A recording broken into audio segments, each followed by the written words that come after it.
and it was all up and over, and I put it in a few other the usual places. And I like that when you schedule a live video, the live video already has a link to it, so I can sort of post that places, and then if any tech savvy people click on it and then they say, "Oh, this is coming up later. Do you want to be reminded of it?" And they can just hit yes, and there's things Yeah. can mildly take care of themselves, and we're live when we're live, and everything else is It's a just lot of work icing. for it. Yeah, So the post in our media worked well. little bit of that. But we're here. We're all ready. I'm going to stop showing any of this. Brigantines. There, I'll start the research first. For some reason, my accent went to Irish already. It's not even Talk Like a Pirate Day. I haven't had nearly enough coffee, and I'm a little sleepy. Hey, the joys of a 1-year-old. Anyway, I'm Ross. I'm joined by my co-host, as always, Ian, and for our additional guest for part 2 of the Brig and Barq series of IPAs, we're joined by Steve Crane of Brig and Barq. So welcome back again.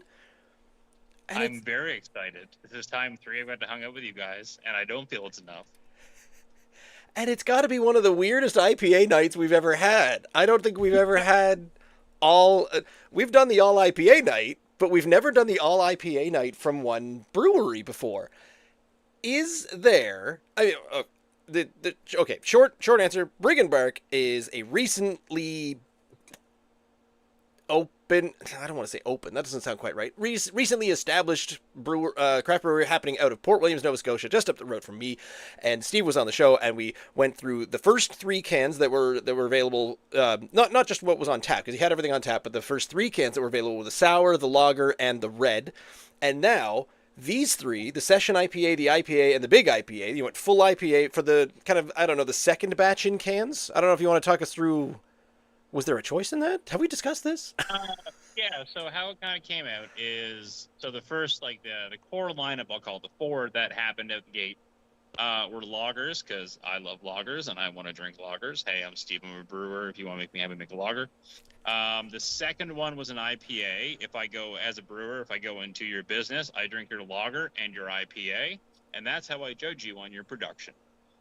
Reds, I love Reds, and with the Port Pub out of Port Williams, these amber beers really resonate with our local community for food. They pair with a lot of foods. And sours, the sour community, I love you, sour community. I want to keep making things for you, sour community. We had a sour that we launched as well in the summertime, and I really love it. Honey malted oats. Go watch the first podcast. It's fantastic. And then on the docket, we had a Session IPA. The cans got delayed a little bit because, hey, it happens. And then a new addition to the lineup was what we're now calling Big IPA.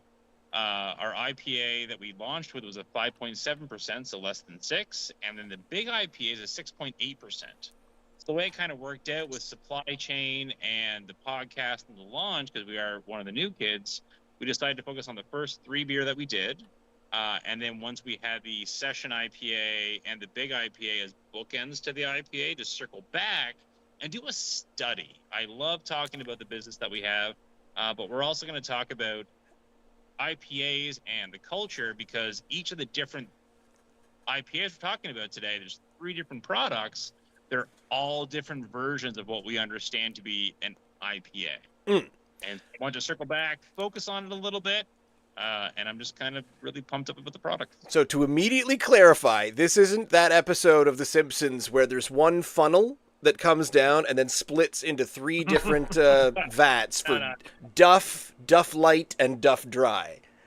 No, there are 3 completely different products, different regions we're focusing on, different styles, different processing methods through the whole thing. And that's why I kind of wanted to, we split it up into 2, we can get more out of it. Unlike the Hobbit movies when they should have ended at 2 and not 3.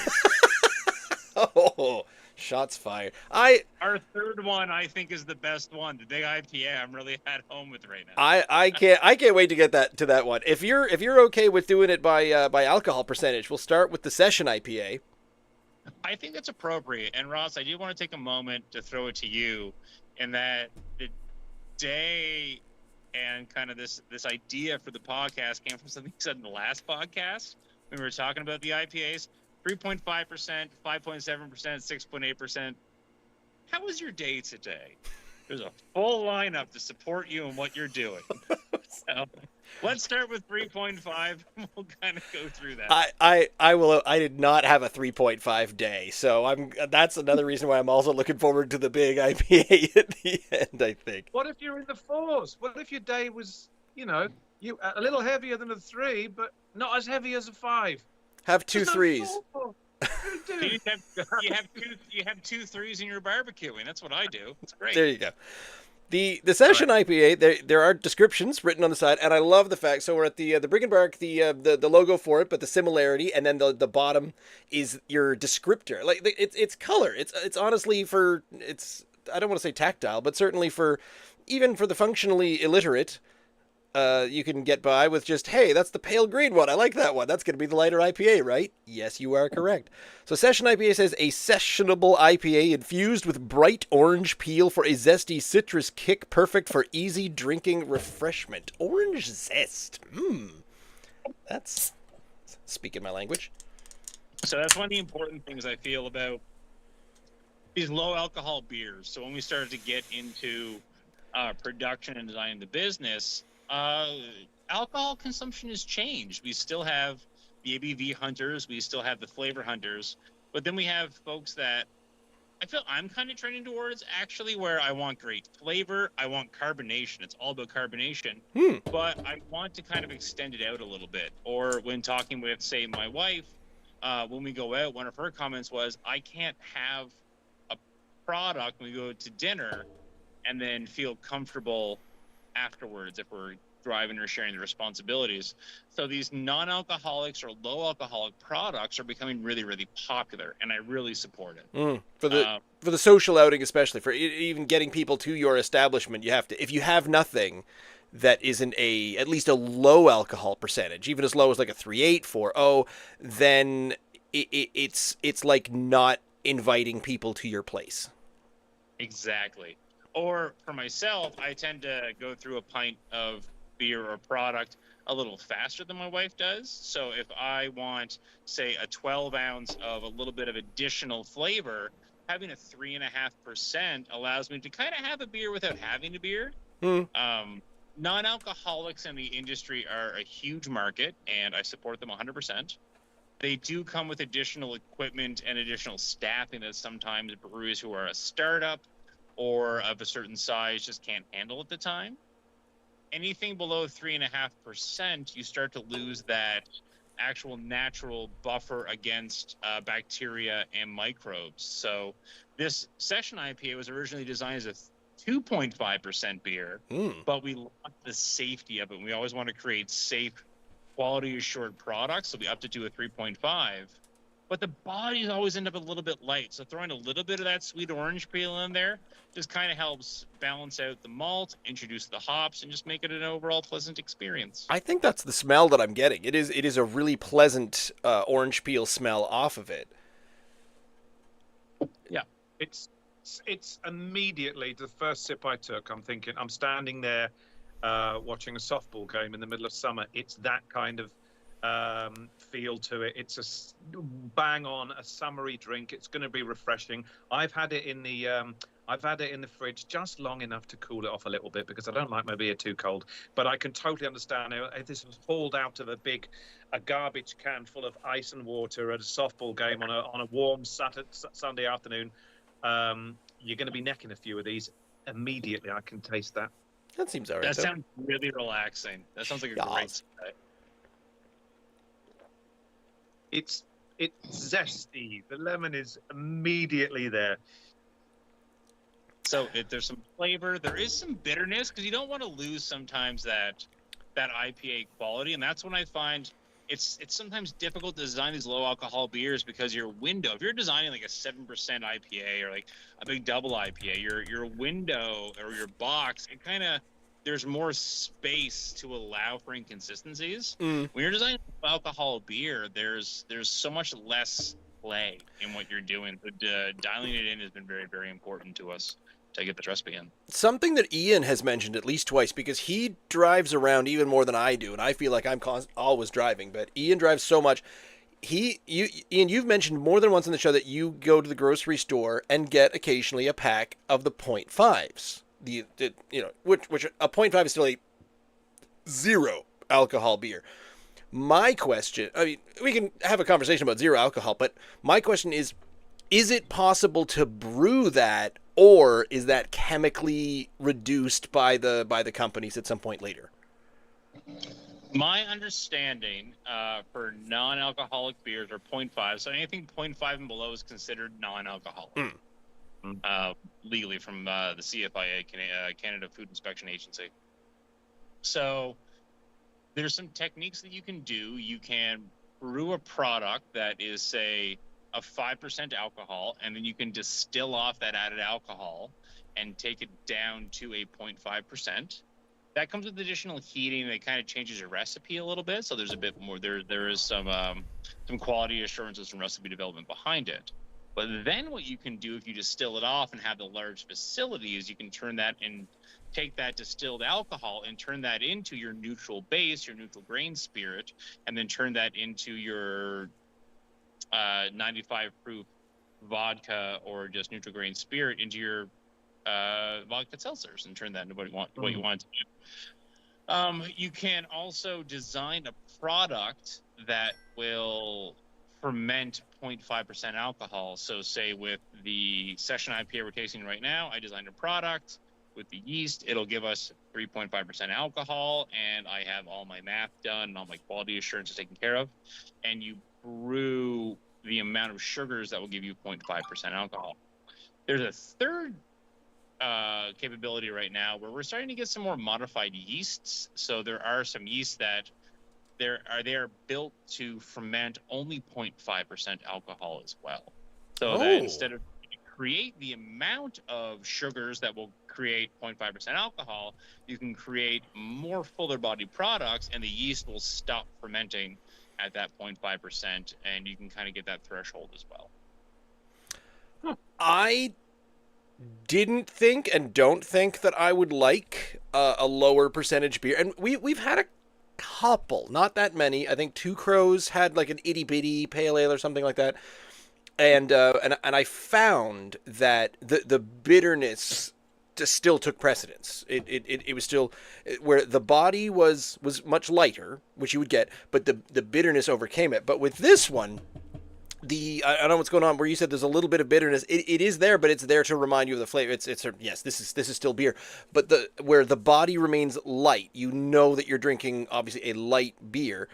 The orange, I almost lost that from the smell to the flavor, but that's because the flavor of the beer holds up just fine without having to rely on the orange. If anything, it is a garnish / highlight, as opposed to, oh my god, we had to have that orange in there. So it's really working. I would not seek this out myself, but I would recommend this to everybody. Especially the conversations having, oh no, I need something a little lighter, and I was, well, we got something for you. I'm going to say, Ross, that of the lighter summery beers, Propeller do a deck pack. Prickly pear and stuff was in there, and I wasn't. And Propeller, I love what Propeller does. Most of the stuff that they do, I'm all over it. But the summery deck stuff, Garrison, I think, did some as well. I didn't really go on much. There was a lime one and a what? Yeah, there was definitely a prickly pear. I'm pretty sure that's from Propeller. It didn't taste to me still. There wasn't a great deal of flavour to it. They were light and they were summery, but they still weren't, dare I say it, beery. In the same way, there was a Sleeman have done this. I'm pretty sure it's done this clear. Have you tried that? It's a 2% beer, and it's still, and they all taste kind of watery. That's the problem. When you're drinking a really light beer, you can, and even non-alcoholic beers, and people say, what's it missing? What's it missing? Well, it's kind of missing alcohol, and that's the missing element, which gives it that kind of that little But body to it. The thing body, that was missing. the barley, the wheat, everything. Yeah. But this still tastes beery to me, and that's without being like you and I, with our IPA faces, anything the single malt varieties tends to have us hurting. This isn't going to do that because this is light, fruity. It's subtle. It's a summery drink for a not for an early, not for an October dark evening. Very late summer we're having. Very late summer. But no, I very light, very refreshing, and right through right on the tongue, and I'm still tasting it at the back end too. It's quite lovely. If it's not a bit, if you're not a massive fan of it, Ross, the Big IPA you're going to be looking forward to, I'm sure. But I have Steve, Ross and I have said this in recent months now, that we are slowly being won over by IPAs, some of the better ones, this is clearly a lighter version of an IPA, but it's still got plenty of flavour, and it doesn't have that hop smacking element that I find abrasive. It's so easy to drink. So I have two thoughts. One, the way you guys seem to be getting into IPAs are the same way that I got into red wines. You got to find that one, and then it kind of educates you and introduces you into it. And then slowly you can just find, even if it's like, oh, you know what, it's a fine flavor, it's not for myself, but I can see the potential in it, or I can see why people would enjoy it. There's also a second thing going on right now that I'm calling hop fatigue, where it's kind of oak. Chardonnays in the 90s. How much oak can we put in a Chardonnay? And it killed oak Chardonnays for a while. We kind of had the same thing with, I'll say, IPAs in like the 2010s, early 2020s, where how much hops can we put in a beer? Someone said one time, it's a 10,000 IBU IPA. We can't perceive anything past 100 to 120 as humans. So it's fun to say and do, but in terms of like sessionable flavor, you really want to design a product, or I like to design a product that by the end of a glass or a sip or a can, you're looking for a little more. It's just enough to bring you back for a second one. It builds over the course of the time. With this one, we're talking with the Session IPA, it's 1 grain, 2 hops, and a little bit of orange peel. It's very, very simple. We're not overdoing it, and really, it's almost 1 hop. That's all the flavor that we're dealing with right now, just to kind of experience it and do a study onto it. Just a good, easy flavor. It doesn't have to be complicated. We always judge the thing where our favorite question when we're having something is when the server comes by and says, "Can I get you another one of those?" What is the answer? And for all of our favorites, we always say, "Yes, I'll have another one of those. Absolutely, have another one of those." For me, for this one, if I'm sitting in the pub, I would probably say what else you got, because I'd be looking for something with more flavor, with more body. But holy cow, I can see that when you're out exerting yourself, because a beer with a lot of body on it at certain times it does not go well. No. There is events that I hear at here. And that I work for Michelin, Steve, and once every summer they have a huge ballpark tournament, and spend all day getting sunburnt. It takes place all weekend, and I've never taken part in one because I'm not a ball player, but this is the kind of beer that if I was going to be playing ball all afternoon or sitting there watching it, you don't want. I mean, I love strong beer. I love full-bodied dark ales with alcoholic content that's going to put hairs in your chest. But clearly, there's a time and a place for everything. And this is beer still. Yes. It doesn't taste like a fruit cocktail with alcohol in it. It's still beery. It doesn't have the abrasive, hoppy profile that's going to hurt me. I could drink this quite happily for most of the afternoon. Thank you very much. James of Party Time Brewing is in the chat right now, and he points out that I have stunned the server behind me in the picture here of the Port Pub and totally froze up as soon as we went live. But he's also pointing out that the Brig Barq location is perfect just down by the river there, and I don't know if we were going to get into that because I keep hearing rumors about what the Brig Barq theme could expand to or build upon. And I keep having this conversation with a lot of businesses around here where novelty and tour, if you combine novelty with tourism, you get people in your establishment. So I want absolute bonkers novelty in all my favorite places. You know, like a big golden dachshund in the corner or something like that. Just is this the place with the golden dachshund? And people will show up. They will. Just have something stupid and everyone will come out to it. It's dumb, but Genius marketing.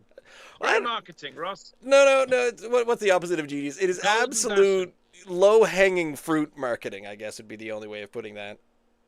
Well, when you and I finally go into our own microbrewery, Right. it's going to happen. 2035, it's going to happen. We're going to call it the Golden Dachshund, I think. Okay. I'm going to harken back to this episode. Roof Hound's already taken, so we'll do the dog thing and the golden. By the way, was that photograph that he's alluding to, was that taken the night that you, Tim, and I were sat there, or was this just an online thing? It was, because if you remember when we went that one time, there was a small cartoon tuxedoed man with a mustache, and he kept following us around the corner. So yeah. Jean-Claude, I believe No, this is just some stock picture from, because every time I go in to, and I don't have there's no good pictures of the Brig Barq tap room just yet because it's so new, and I keep meaning to take one of my own accord. I always want to have a picture of my own, and every time I hate saying this because we've been doing this for 3 years, but every time I go into a tap room, I don't know if it's like a nervousness to talk to actual establishments or if I'm just a generally awkward person, but I get it's like I'm asking a girl to dance in grade 9 when I go into a brewery. It's such a weird experience. I just don't know what I'm saying or what I'm talking about. I feel so incredibly awkward all of a sudden. Yeah. If you were asking girls to dance with you in grade 9 in breweries, that tells me an awful lot about you. We had a really forward-thinking junior high school. I'm just saying. Yeah. So, yeah. Dare we move on? I mean, I'm a 3.5% in. I will recommend that. I think that was. It didn't have the body that I looked for, but it's not supposed to. So, it is a well-made. That is one of the best-made light beers I have had for certain. And there was still plenty of flavour. Light beer can scare me off a little bit. I'm never ever going to walk into an NSLC, by the way, and walk out with a 12-pack of light beer. It's never going to happen. So because I'm immediately thinking it's going to sacrifice alcohol. I beg your pardon. It's going to sacrifice flavour for the lower alcohol, which I typically find with lighter beers. But that's not always the case, clearly, and this is proving that. But you also mentioned that we're almost always drinking things from the comfort of our own, domiciles where we're sitting still, and what do we like when we're sitting still with no food around us. So what we really need to do is we need to have a big barbecue/road hockey tournament, and then we'll have a tasting station there, so that then we can learn that maybe we do have different yearnings or different tastes when we're eating a huge, thick burger and playing road hockey. Yeah, for sure. There's different applications. So we had some people come to the tap room within the past couple of weeks where they were taking a day. They were doing a lot of kind of brush clearing on their personal properties. They took a day off work, and they said, hey, we have a day. We're outside. We want to have a few beers. And we had a 6-pack of 355 Session Ales at 3.5%, and they took home some 4-packs of the 3.5% Session IPA because you want to have that flavor. You want to slow roll a little bit, but also you want to get some work done. You want to have that post softball or hockey game just subtle alcohol during or after. With Ross wants to mow his lawn with it, Steve. Ross mows his lawn with beer to hand, of course, like most of us do. Ross, would this pass the test, the mowing test? The beer to hand test. I like this test. Yes, but no. I would drink one without even blinking, and then I would probably reach for a second immediately. Whereas if I have a 5.0 with so the lawn is mowed in 3 1-hour increments. I have a slightly big lawn, so I do the first hour, stop, have a 355 5.0. Mow the second part, stop, have another one. Mow the third part, have a celebratory third one at the end of that. That's a Sunday afternoon for me. But if I do the first hour and then I stop and I had one of these, I would probably immediately after having it, I was okay. I think I'd need 6. I'd need 2 for every hour. So it would work. But as a brewer, as a producer, my goal, I say this all the time, if I can get you to have a second beer or a second IPA, I've won the game. If you're going back for another, that's the unlock that I'm looking for. Absolutely. It's enough flavor to kind of go back. It's built in a really healthy way. Like that's a healthy product if you want to look for a little bit more. I would have another. I would sit under Ross's glorious willow tree. By the way, that's my neighbor's. That's my neighbor's willow tree. But yes. Well, you got married. Always mowing the lawn. It's a good view from my neighbor's lawn to watch me mow my lawn. So yes, we can get some Adirondack chairs under his tree, and then everyone can just sit there and say, "That line wasn't straight." The next color in the color wheel hue, so we go from Session IPA, which is about I would say a lime green, and now we're getting into the nearly forest green-ish, I guess. I don't remember all of my colors from the joy of painting. This is your lawn. This is your grass lawn. Oh, there you go. This is green grass. Yeah. Is IPA. Just bog standard IPA, a well-crafted IPA blending grapefruit, orange, and tropical fruit flavors for a refreshing and balanced drinking experience. There's the other thing that I noted, where I was kind of peeking around on the can, but I noticed, and you have said the words, the BTUs. I don't see any BTUs listed. IBUs? IBUs, right. And because there's... Yes, there's no IBUs listed. Any reason? Does it matter? There's a few reasons for the IBUs. One... What's BTUs? So IBUs are a great term, but I feel as a producer, it doesn't accurately represent the product. So say an IPA will have 70 IBUs, whereas a Russian Imperial Stout will have 100 IBUs. They're two totally different flavors. Oh, very much, yeah. For myself, the way I brew, it's called, there's a new comparison called the BUGU ratio, the bitterness unit gravity unit ratio. Boogu? And so it looks at the relationship between your hops and your malt and tells you what's the residual flavor, what's the perceptive flavor going to be. So yes, a large part of our consumers look at the IBUs to kind of coach and help them as to what it should be.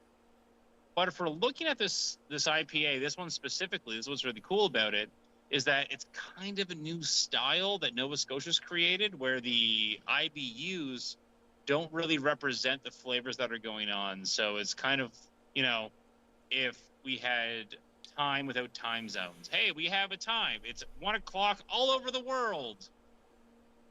But it's not at the same time. It's 1 o'clock in Greenwich Mean, but it's 4 o'clock somewhere else and 3 o'clock across the world. We're starting to educate a little bit more, and we're becoming smarter and more perceptive as clientele is what's happening.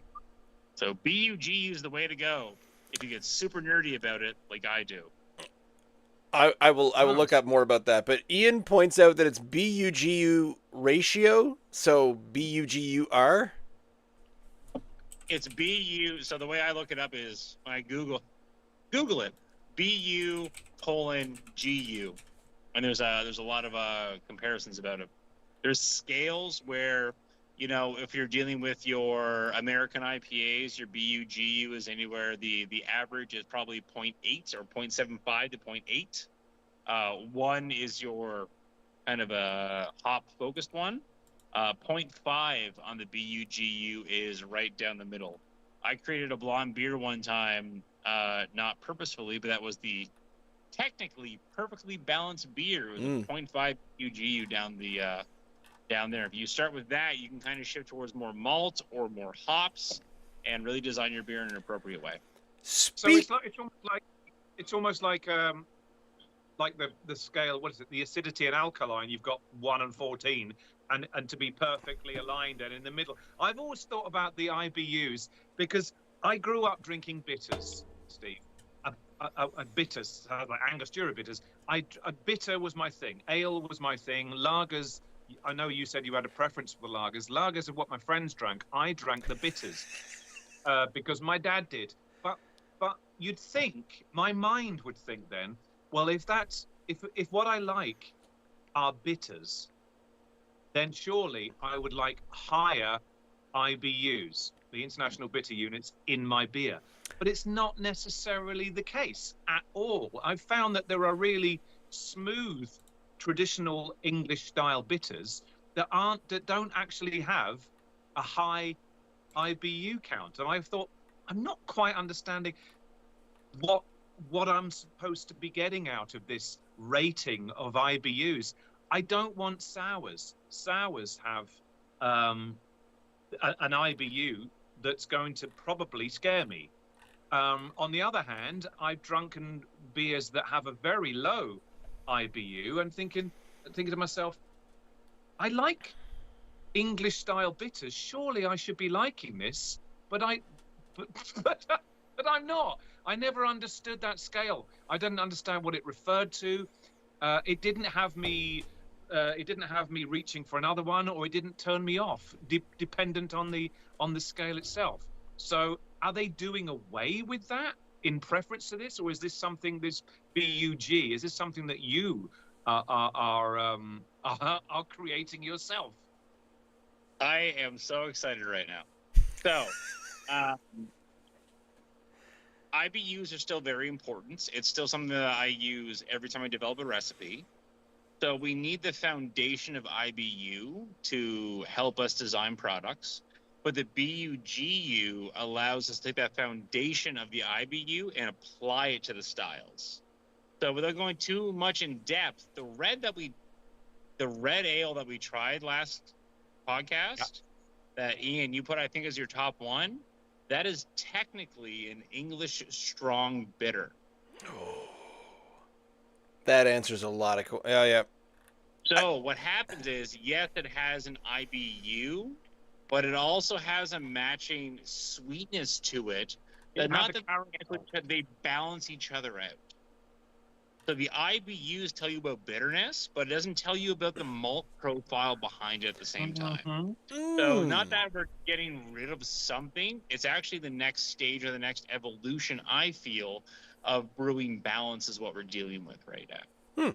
So we're using both. Like, I want to make a 70 IBU beer, but the BUGU, the balance, the perceptive flavor of what it might be, is actually a little bit different depending on what style you're shooting for. Or I'm brewing a stout right now where the BUGU is actually the same as the IBU that we're brewing today, the IPA that we're trying today. But because I'm using more flavorful malts, more caramel, more roasted, more toffee, it's a different flavor that you're getting. So it helps you kind of dial in the product that you're dealing with. This middle IPA, which we were weighing in at exactly 5.7. Well, not exactly. It's give or take, which is what we're learning. But the 5.7 IPA in the middle, it has the smell of a hopped beer to me, but with the caveat that it immediately reminds me, and not all hoppy beers remind me of this. For a brief couple of summers back in my younger years, I think early 20s, I worked at a home wine and brew shop out of Burnside, down Dartmouth. It It was what eventually became the Noble Grape, I think, but it was called Brewing Centers back then. I ended up managing that shop In Burnside? in Burnside. I was the manager at Burnside. Because it was a different Steve, but it was Mark and Steve brothers. Yeah, man, Mark and Steve Hands. Yeah, oh my God. So yeah, I took worked over for that shop. Mark. Yeah, I took over that shop in 2014. Oh, I was long gone by then. I know, it's silly. Great, yeah. It was Brewing Centers and became Noble Grape. Okay. Hey, all right. So I worked there when it was We Brewing all- Centers. We are the IBU of the brewing industry in Nova Scotia, and now we're getting into the BU-GU generations. What's going on right now? A little bit. But the one thing that I do remember, because they would stock, and they prided themselves on the fact that they stocked actual ingredients for beers. It wasn't just kits and this kind of thing. I mean, they're kits as well, but a lot of the serious ones came. They had like the big bins, like a drum of grain, and you could come in and pick your grains, and there was like 20 grains along the back wall that you could pick and make your own mash from. And they also had a lot of different hops, and I remember part of my job was the hops would come, like these freeze-dried hops would come in these packages, and I had to repackage them and put them in smaller things. So the smell of freshly opened freeze-dried hop always stuck around, and it was kind of, one of those core memory kind of things. And every now and then a beer will smell like that freshly opened package, as opposed to that, I don't want to say that stank hop kind of, like it's been, I don't know, you can get a hoppy beer that doesn't smell like a fresh ingredient. Oh, James is saying he bought his first beer kit there somewhere around 2010. Was I working there in 2010? No, wait. I think 03. Maybe, yeah, 02, 03 was the last summer I worked there. Good. I'm not totally embarrassing myself. But the smell smells like fresh hops, and I'm digging that. So I'm in for a gulp here. Ian's already halfway down. You got to give us your feelings. I'm sorry, I am. It's a very subtle IPA, isn't it, Ross? It's 5.7, so it's getting up there, but it's not doing the It tastes like an IPA. Oh, absolutely. That is what this is. Someone would say, "Try this. What is this?" Yes, and then they'd say, "Is it a gross IPA that you don't like?" No. I'm drinking this. No, what is? That's the best. If there was some sort of, if this was a movie and we had a DVD or a movie poster, it would be Brig Barq IPA. I'm drinking this. I will put this in my face. It's really rather smooth. That's a word we've used quite a lot. It's very easy, again, very smooth. Not always on IPA night, though. I am really perplexed because this is a 5.7, Steve. Yeah. It's a strong beer. The 6.8, the Big IPA, is also on your can as a strong beer. At what point does an IPA cross over? We've asked this. We've broached this, of course, a number of times. At what point does an IPA become a double IPA? So an IPA becomes a double IPA at 7.5%, I believe, 7.4 or 7.5. So there are actually regulations that we have to follow as producers to help consumers understand. If you're buying a 5.4% beer, it is a beer. If you're buying a 5.5% beer, it is a strong beer. And that needs to be labeled on the can so you have an accurate description. Even if you don't know, we're talking about IBU and BUGU and starches and conversions, all these crazy theories. But at the end of the day, when we're talking with our consumer, they need to understand what they're buying right now. Mm. So if they pick up a can and say that's a strong beer, they need to understand that this is going to have a little bit more alcohol than your regular kind of product. So a double IPA a double IPA stylistically starts at, I believe, 7.4 or 7.5. But an extra strong beer might change based on what the Canada Food Inspection Agency. So that's not just in a process. I mean, I am coming in as a complete neophyte as to the brewing process. So to me, if I say, I'm going to make an IPA, fine, put some hops in there, put some malt, blah, blah, blah, there you go. All right, now I'm going to make a double IPA in this bin. Oh, okay, so I know how to do that. It's a double IPA, put double the amount of hops on top of the regular amount of ingredients, everything else, and then booyah, that's how it goes. I assume that's wrong. God, it's not much more difficult than that, Ross. Damn it! So what we need to look at is, depending on how you want to study things, it all comes down to like how you want to look at your product. If we look at the BJCP, the Beer Judge Certification Program, All right. they are the governing body of beer styles. So if I brew a 7.4% IPA versus a 7.5% IPA, technically one is an IPA and one is a double IPA, if we look at it. And then it comes down to also, it's not doubling everything. It's more so just a quantifiable measure of what the product and the styles are. So we can say to someone, this is a double IPA. Is the style the result, or is the style the process? The style is the process and prediction.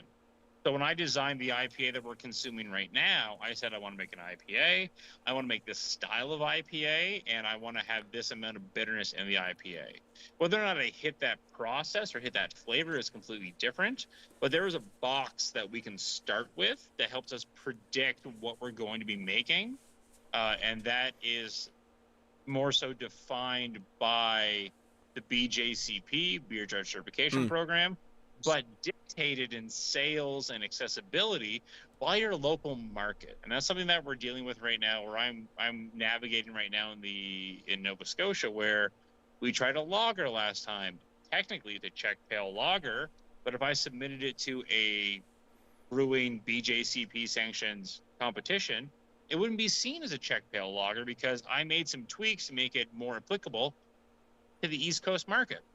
We're getting sales onto it, and I'm really enjoying drinking it, and so our clientele. We might not win an award. Does the BJCP also allow this?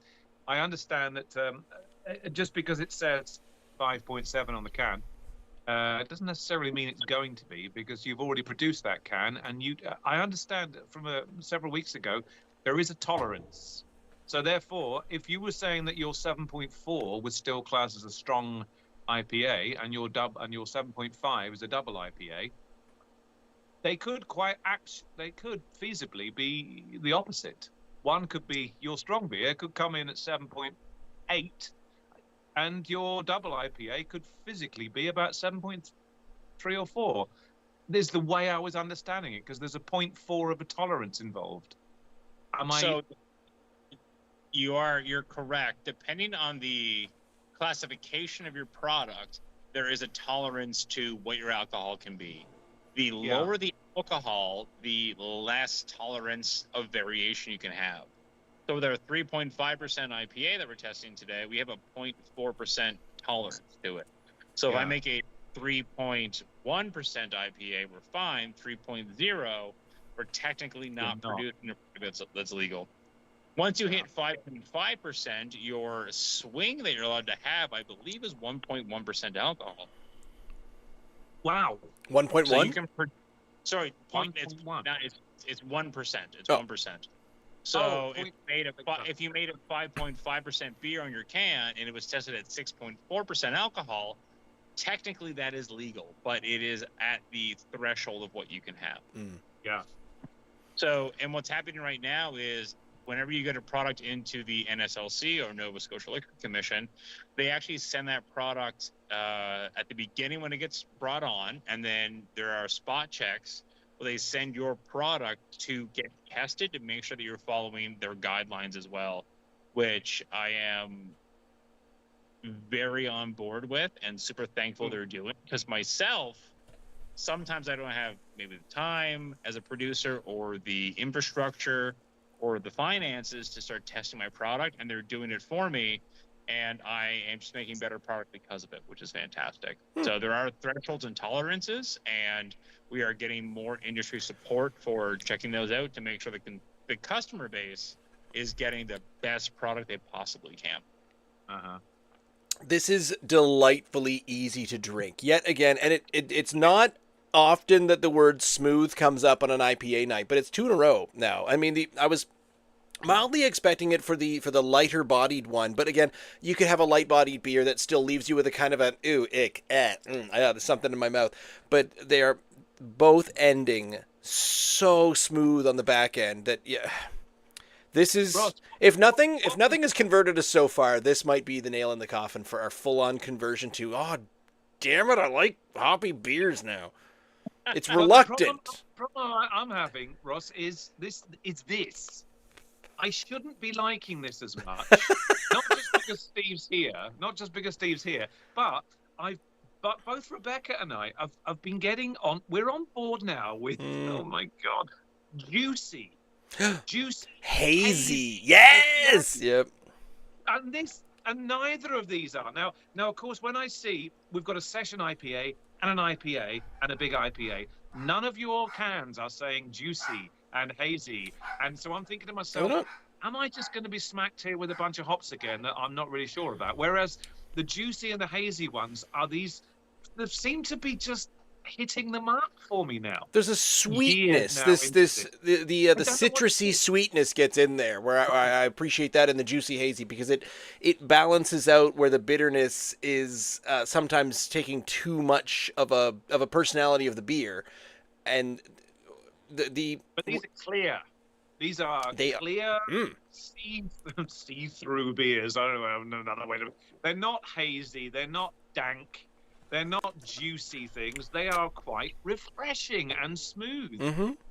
Not to say that the hazy ones aren't smooth. I've begun to get quite a.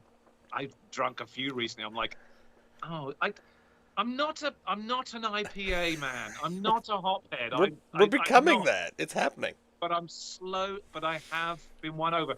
And the irony is, Steve, Ross, that of course we're led to believe that they have reached their peak. They're on there, and you were alluding to it earlier, Steve, when you were talking about the wine.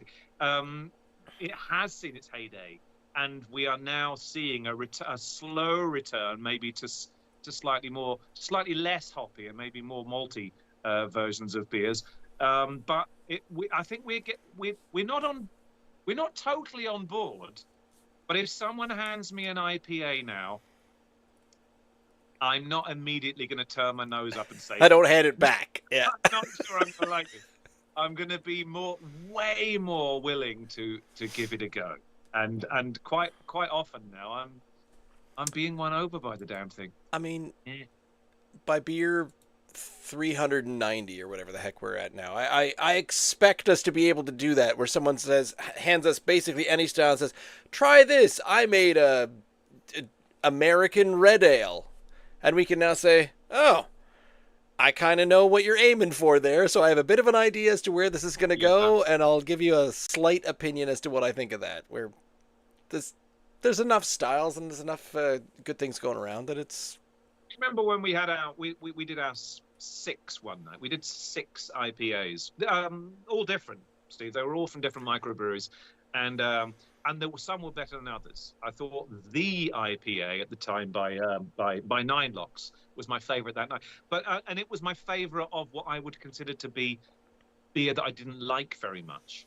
That's because that was the smoothest. This is terribly smooth and eminently drinkable. And if that man or that lady comes around and says, "Do you want another one, Ross?" I might not say, give me a stout. I might say, I have another one of these. Sometimes there's not a stout on, but sometimes with that, and you're having a good time, it's a psychological thing, I feel, where if you ask for a beer and you get served one, and you have a really entertaining conversation, you have a great joke with your friends, and then the server comes around just at the right moment and says, "Well, you have another." Your brain says, "Remember that good time we've been having for the last 25 minutes? I think we want to do that again." Yeah. And it's the enjoyment of that time, and you say, "Yes, I will have another beer, and we will have just as much of an enjoyable time." Well, if you are going to, Steve, if you are ever thinking of rebranding your cans in the near future with the IPA, it should have at the right underneath the line that says flavors for a refreshing and balanced drinking experience, comma, I'm drinking that. You want to be the Scrooge approved on the Canadian Tire products. Is that what you're saying? Just Ian's face with a, I'm drinking That's this. right. I'm drinking this. I Right, think there it's we go. important at this stage. I want to talk about the idea of East Coast IPAs. Yes. Is that what that was? And so this is where we kind of get into. We talked about the BJCP. We talked about the beer certification program, the people who define styles. As the East Coast market's been booming, we have such a solid producer market right now. Boxing Rock just won Brew of the Year in 2024. Like, Yeah. we have such great representation. Schoolhouse just won the best IPA in the country. There's so many positives that are happening right now. But technically, we've been working on creating our own style. It started with the Made Here by Us project that turned into Together We Brew, trying to create what's called an East Coast idea of a product. And all styles are retroactive. People didn't say, I want to create a porter. They were just trying to create sales and trying to move product that later became a porter. Mm-hmm. This idea of a West Coast IPA versus a New England IPA, your kind of traditional English malt-inspired American hop bitterness versus your juicy, hazy wheat oat style beer. Yep. On the East Coast, we've kind of taken the two of them and put them together so there is that balance where it's not overly bitter and assertive, but it's not overly juicy and heavy and thick. Thick is a term that I associate with like a lot of these traditional thick and oily for these lot of traditional like New England IPAs. A This West East Coast, yeah. IPA style, we're kind of having a bit of bitterness, a bit of juiciness. It's refreshing, it's crisp, and the pendulum is kind of swung back to the middle where it's a balance between all of them. There's a little bit of body to it, a little bit of malt, but a little bit of juiciness without being too much. So this IPA that Brig Barq have created, it's on that kind of that pendulum and that swing of it's this balance between bitterness and juiciness so that you can have a second one and kind of get the best of both worlds. This idea of an East Coast IPA isn't a style, but in real time, we're kind of creating something really cool that our local demographic is buying into. And I want to be a part of it. And it's working really well. So thank you for the inspiration.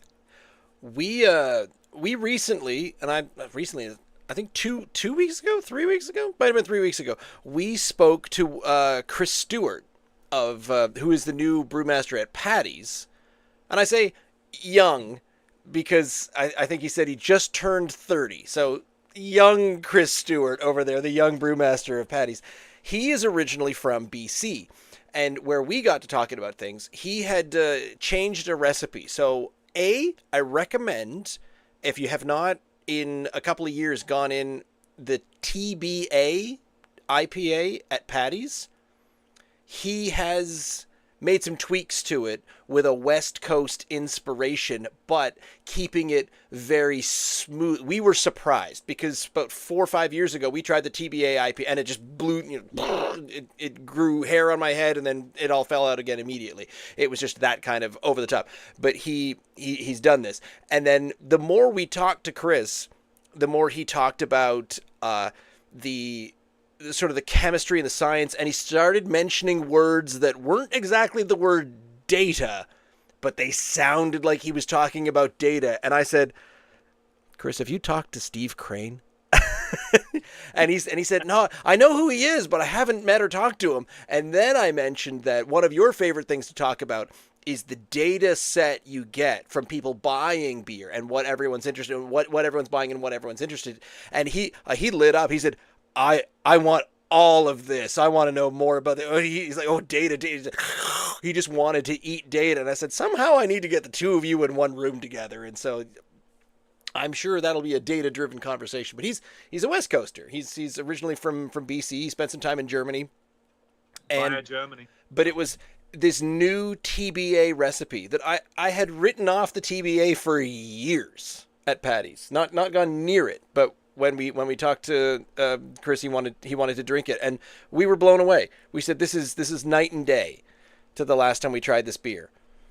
Cool. Which was unfortunate that he couldn't rebrand it as this isn't the stupid TBA anymore. Like, this is the smoothed out, I don't know, some sort of flat pool table thing. But not to go too off topic, but all of this just to say you should. I need to somehow get a good way of introducing you to Chris, because I figure the two of you are the two brewers we've spoken to who talk about the data and the numbers the most, and the markets. And they happen to be on your doorstep, Ross, coincidentally. I wouldn't know anything about that. Twists mustache, strokes beard, cough, cough. What? I mean, not literally on your doorstep. They don't sit out there all night and howling at the moon, but they are very, very close to you. I would walk to both, is the short answer there. Yeah. Yes. Could do. The final color in our spectrum is slightly darker. I'll prove it from the IPA, and then the Big IPA is just a deeper. I'm gonna go with deciduous forest green. I don't know if there's a deeper green to that than whatnot, but no, totally. The Big IPA, 6.8% alcohol by volume, a bold West Coast IPA. Well, there we go. I shouldn't have even said anything. With citrusy aromas, balanced bitterness, and a crisp finish crafted for hop lovers who crave robust flavors. But since it didn't hit that 7.5, this can't be the double IPA. And we left room so we can develop a double IPA later. Thank you so much. Thank you so much. So once we get into this, the conversation that I needed to get into. Triple IPAs and quadruple IPAs. You need to structure your business and structure the brands that you're making to allow yourself to have flexibility for the future. I do wonder how if you're in charge of describing your beers, I do wonder how you appealed to somebody. When you have two similarly described IPAs sitting on, never mind IPAs, but any product at all, do you employ people to say, how are we going to describe our particular product, which makes it more appealing or to the potential customer than all the other similar products out there which are also described very similarly? Because it must be an absolute nightmare. You have an IPA, a Session IPA, a Big IPA. You're going to have a double IPA. Presumably then, you just mentioned it, in some time in the future, inevitably there will be a triple IPA. How do you describe those on the back of a can? I very much get into it. My background, post-secondary, it's an English background, cultural analysis, social development. I use the product that we have to understand and study the culture. And so you can break it down into a set of 3 descriptors where you need to have a descriptor about your malt, a descriptor about your hop, and a descriptor about your experience. And to put that onto it will kind of round it out. 50 words or less works really, really well. But this is all just a study so that I can look at our market and understand. I kind of build them all. And it's one of those fun things. When I was a home brewer, I described that home brewing is 90% romance and 10% cleaning. When you become a commercial brewer of any hobby, it is 90% cleaning and 10% romance. So the harder you hold on to that romance part of it, the more enjoyable it becomes. So we have 3 different IPAs that we've talked about, 3 different styles of IPAs, and I get to be like, I get to brew these new things that we're doing and then describe them to people in a box to help motivate communication. It's something that really speaks to me and kind of like makes the pleasure centers fire off a little bit for it. It's kind of why when I first started this about 3 years ago, I thought to myself, could I just do a quick little review, like a 3-minute review? And I have been accused accordingly of not keeping my words and sentences concise. So I wax poetic. I go around the point and I wander around. So I definitely could not limit myself to 50 words. I don't think it's ever possible. That's what, the show's an hour long, at least when we talk about things, and it's not just because we go off on tangents and start discussing many a different thing, but it's because there's so many words to describe what's going on. That's why we need you, Ross and Ian, is because we only have, as producers, I feel like I have 50 words or less to describe on a can. We need these waxing poetic podcasts and streams to really like go in deep and satisfy that part of it. Take that 10% and make it 11 or 12 romance. Are you about to say what I'm about to say? It's golden. Regard la couleur. Absolutely. Oh. Man, I found... I did a study on what's called crystal malt or caramel malts. So when you take your barley and it gets processed, there is a process that'll happen where it will create richer flavors, less fermentability, but different textures you can get. And what happens a lot is you'll get some sweetness. You'll get like, the toffee and the caramel flavors that you get. You'll get some of the roasts that happen. But at the same time, you get some coffee notes. I found a supplier from the west coast of Canada that produces the most beautiful caramel malts. They are called Great West Malting out of the west coast of Canada, and they create the most beautiful caramel malts that I've been using in the product. It's a hero malt that I use. I have a few hero malts that I like. Munich malt, Munich 2, aromatic malt, and then Great West malt, caramel malts. They are absolutely gorgeous for color, but the flavors are so smooth as well. It's that's what really brings this beer together is Great West malt out of a Canadian supplier. It's fantastic. The smell off this is making me is definitely getting me prepared for a smoothness, because the smell isn't burning the back of my sinuses with an over hopped anything. So I'm really very Ian, are you drinking off camera so that I can't tell that you're sneaking a sip beforehand? What's happening over there? I'm getting my hooter right into the can again to compare it to the glass. Okay. But you know what I mean? Oh no, I did that thing. Yeah. I just snorted the head. Yep, I did that last week too. Oh, wow. All right. Oh, this is just that is a gorgeous pint that I've seen recently. Fabulous looking color.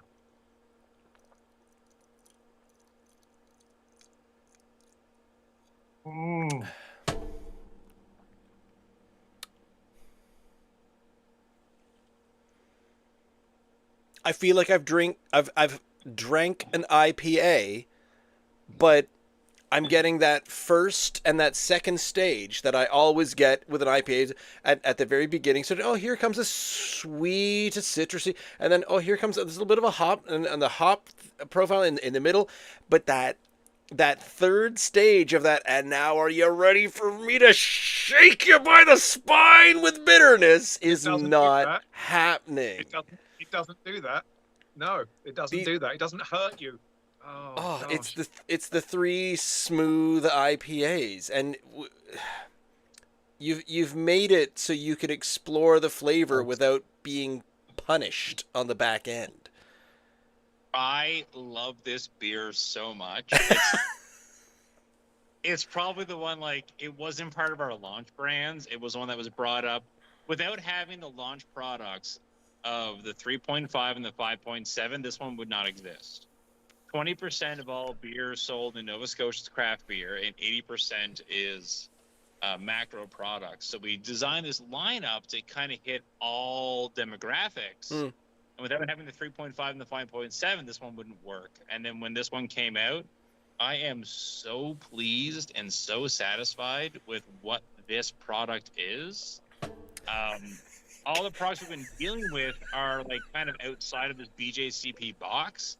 This one's right down the middle. This is your West Coast IPA, your Westy Bestie is what we've been calling it. It is just your quintessential, just a little bit of malt, It's 2 hops just used well. It is.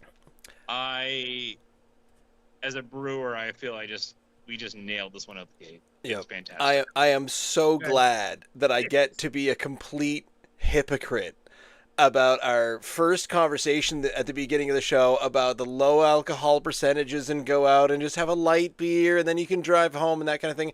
And I said, this is why this show is remote.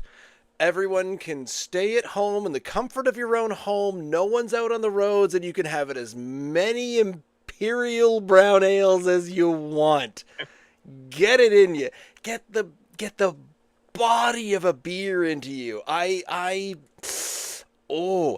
Every year on my birthday, I usually go out and I get, my favorite, and it's usually a pretty strong ale. It's been, 6.6s and to 7.0s, and I usually drink 4 or so in the evening of my birthday, and I go out back and I start a fire and I trip over.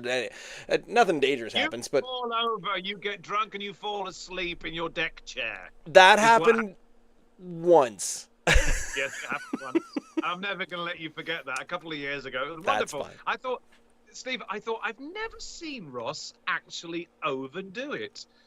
He overdid it that night, and it was so refreshing to see because he's so reserved. Don't remember what I was He's drinking. so Then. reserved. But this, The one time I've seen you actually tie one on. It was wonderful. I need 4 of these next summer. This is what's happening. That is very delicious. You are getting the like we say, you're getting the hop, you're getting the sweetness of an IPA, the sort of the citrusy juiciness at the beginning of it, and then the middle bit is the hop flavor, the hop profile. You're getting that through, and then that tail end, the smoothness. It wanders off without destroying your taste buds or sinuses with hop, with bitterness on the back end. I mean, the bitterness is all part of the hop profile and whatnot, but it's just other IPAs, what we now refer to as the non-repeatable, the not the unsmooth, the bad IPAs that are in our brains. They're built like a ski jump, just up, upper, and then you're on your own. See you later. It's a bit bocky. It's a tiny bit bocky to me, weirdly. And I'm trying to rein in why. Is it because of the malt mix, or is it, are you chasing a strong ale? Is it the strength of it? That's bocky feel to it for some reason. It doesn't have the. I don't know. It's quite sweet. And that's what I like about it. It doesn't have a crazy hoppiness to it. It's quite sweet and it's quite smooth. And I find Bocky's a bit like that. I've almost drunk it all. James in Party Time, I have not because I've been talking too much. But James is in the chat and he mentioned something that honestly came up earlier today. I was scrolling through Instagram and I saw a side note before I get to the story is Ian and I came across triple IPAs. We've been enjoying a lot of double IPAs, and then a couple of triple IPAs have crossed our path, and we said, okay, we're a show. We've got to try everything. Fine, we'll try your triple IPA. And we tried 2 triple IPAs, Propeller's Leviathan and Two Crows Space Words, if I'm not mistaken. But we were blown away by how smooth they were. Because of just the mix of, they were very, very strong. We were talking 10, 11%. But triple IPAs, we said, why is this something? Because we don't consider ourselves IPA lovers. Why do we really like double IPAs and extremely like triple IPAs? So I became a little worried today on Instagram, and I saw someone posting that they'd gone into the city and they've managed to acquire Garrison has made a quadruple IPA these days with the worst name for a beer I think I've ever heard in my life. Oh, do tell. They've named their quadruple IPA Hot Dog Water.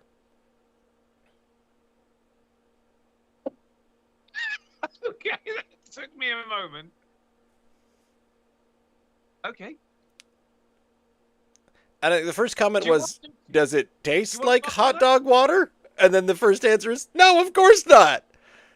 And me, as a human with a brain, thought, well, then why did you call it that? what's in a name? This is called IPA.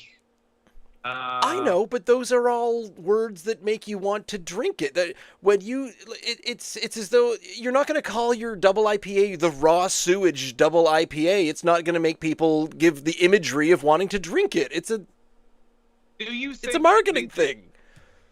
the marketing thing about the big stink that Roofhound does? We've had that conversation. And yeah, and there's no doubt about it. I don't want a beer that tastes like a big stink, Mm.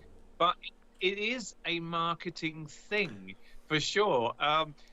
When you had that, you and James had that remarkable Oh, the King of Donair one.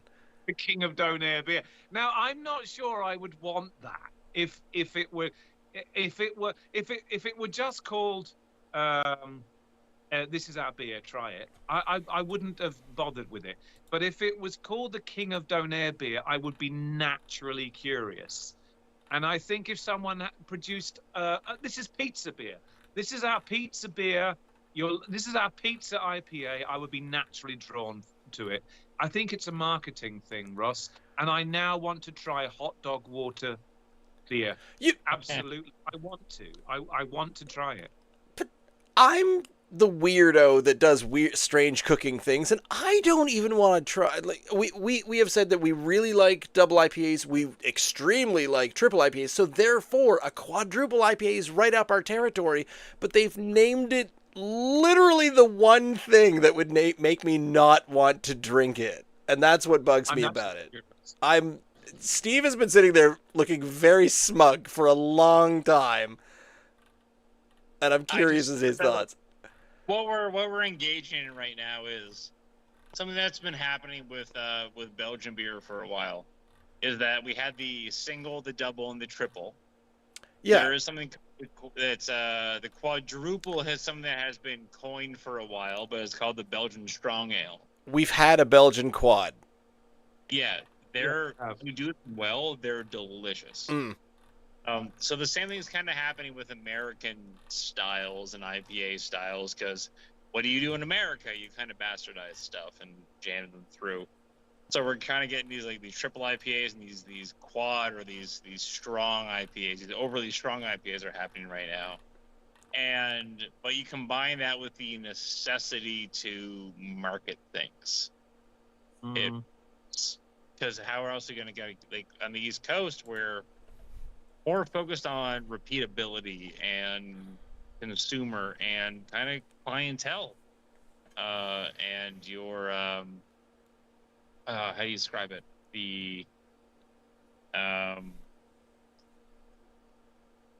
Your core clientele that you get. So with your hot dog waters or your double or triples or quad IPAs, you get your consistency to it. You get your new people to it, but having a smooth product that you can replicate consistently, it works. Now, with what we're talking about with like Garrison and Propeller, they have the flexibility to do those things because the Leviathan is delicious. It is. So is. It really is. It's dangerously smooth, the Leviathan. I love it a lot when I kind of go through it. Heritage. I'm wrong. It wasn't Garrison. It's Two Crows. Which, Ross? Two Crows, 11.6% ABV hot dog water. Oh, I see. Two Crows again.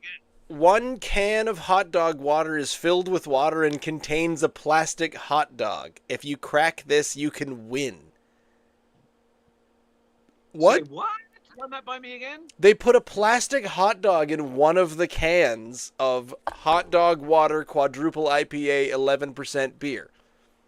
Wow, well, that's a marketing genius strategy. So it's basically It's Charlie and the Golden Ticket to it's the chocolate absolutely factory. Willy Wonka in the chocolate factory. That's exactly what it is. Yeah, I was just about to say that. Yeah, Changed isn't my that crazy? opinion on this whole thing, regardless. That's We're why all we new now. style because 11.5 is a triple IPA, like up to 11.5 is a triple IPA. So they're hitting 11.6 for part of the beer or part of something.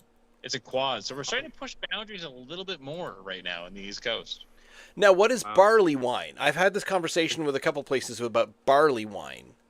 Barley Yeah. wine. Barley wine's really cool. So barley wine came about in the UK because at one point, so much of our industry has to do with the amount of taxation and money's going into industries in the UK. So at one point, the consumer changed to more wine because wine became cheaper in the UK. Mm. So beer producers created a style called barley wine because putting wine on the end of a beer made that they would sell more.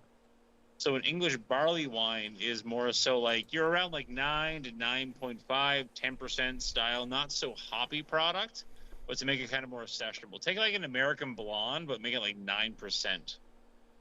That's your barley wines is what you're looking to Okay. kind of do. Like a They're base coming level. more back into fashion right now because people who are ABV hunters just want more of a more alcohol to it. Mm-hmm. But barley wine was a marketing tool. Is that cool? Interesting. I'm That became definitely. a style. Retroactively, it became a style. Like, yeah, barley wines. That's something you can kind of make now, but it was motivated purely by business. Kind of like IPAs. IPAs weren't a style, but the beer that took off that would make it to India slowly became India Pale Ales, and now we're here talking about quadruple versions of those with plastic hot dogs. We're jumping to Maybe the plastic hot dog is on its way to India, and it's going to taste amazing by then. Who knows? I'm getting a little bit more of the hop profile in this as I slowly make my way down. It's still incredibly smooth on the back end. It's beginning to leave a little bit of an aftertaste, but honestly, I'm at this point searching for the usual suspects in an IPA that goes wrong.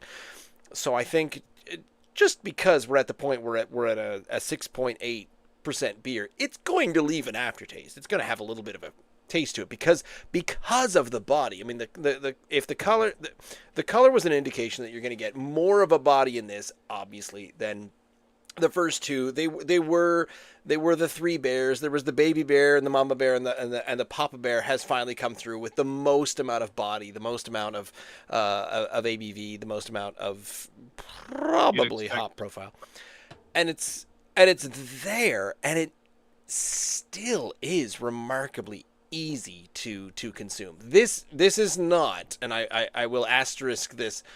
The Big IPA is not a lawn mowing beer.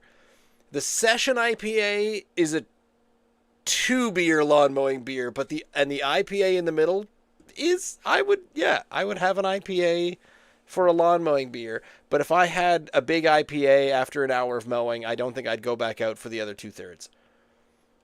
I drowned the Big IPA in about 3 gulps. It just disappeared. It just disappeared from my glass until I realized, oh God, I drunk that really, really quickly because it was so delicious. It had a sweetness and a maltiness that I don't usually get from IPAs. And that is why I said it was a bit bocky to me, and I don't know why. It just felt that it was so good, and the Session IPA that you were alluding to, Ross, is a session beer.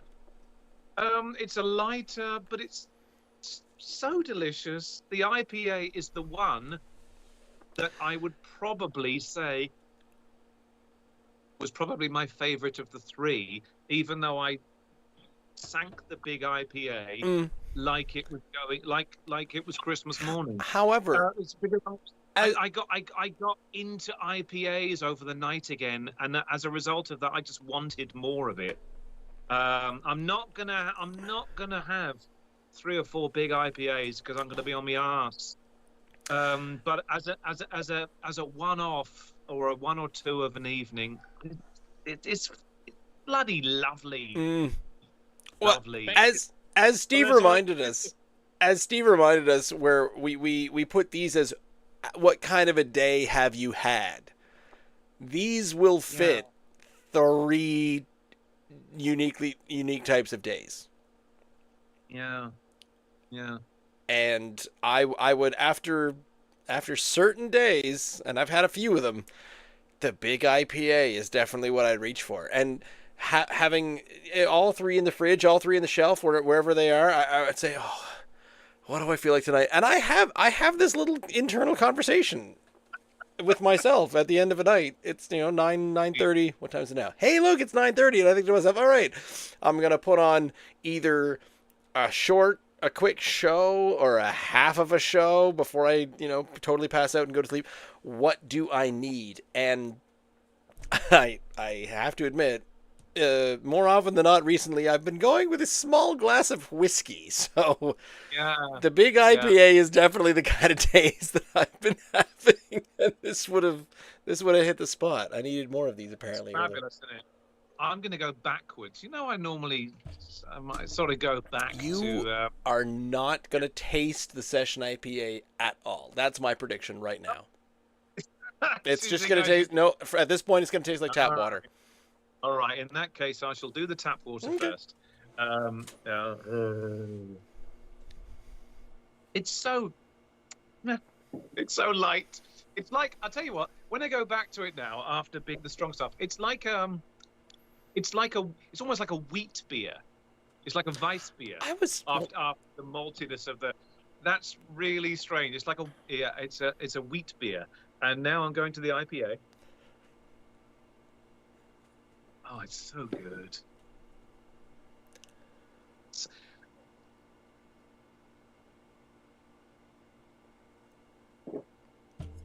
Cheers, Steve. Thanks, Ross.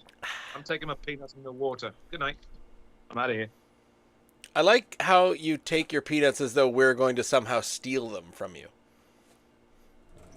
That's my favorite bit there.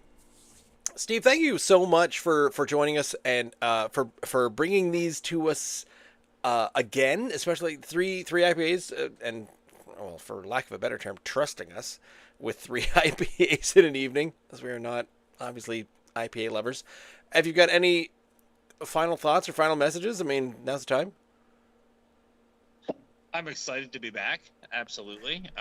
We're just developing different styles, and we're developing kind of an education, which is fantastic. And what we're developing right now is products that represent what you and Ian represent, is maybe styles that don't necessarily hit, but how can we introduce them to Nova Scotia? So having the feedback and the positive acceptance and the fun that we're having right now, like, that's what we should be doing with our products. It's why we're here, and I keep trying to explain this as best I can. It wasn't so much a surprise to me in the exploration of Nova Scotia craft beers, but what we found is there hasn't ever been anything where we say, ooh, that's terrible, send it back. Nothing. Hundreds of beers, 300 or so of the beers around, and we say, oh, yeah, I get what's going on here, and this is a little different, and this is a little different, and there's so many different styles, and it's so enjoyable to explore. Absolutely. Is what I appreciate. But I want to thank you so much for being here tonight, for bringing these to our attention once again. Brig Barq Brewing out of Port Williams, Nova Scotia, and well, on behalf of Ian, who has left already, thanks for being here. We hope to talk to you again, and I will. We'll bring you in, and we'll come up with something. I have some ideas floating around, but we're here every. I can't say Tuesday anymore. Wednesday night. We've moved to Wednesdays. Welcome to our new Wednesday nights at 8 p.m. on youtube.com/@drinknsdry. You can find us at Drink NS Dry or Drink Nova Scotia Dry and all the podcasty places. We got a few accounts in and around the places that we do go live at. that. And outside of that, the YouTube page has all the excerpts and whatnot based on that. So, yeah, we'll hopefully see you next week on Wednesday.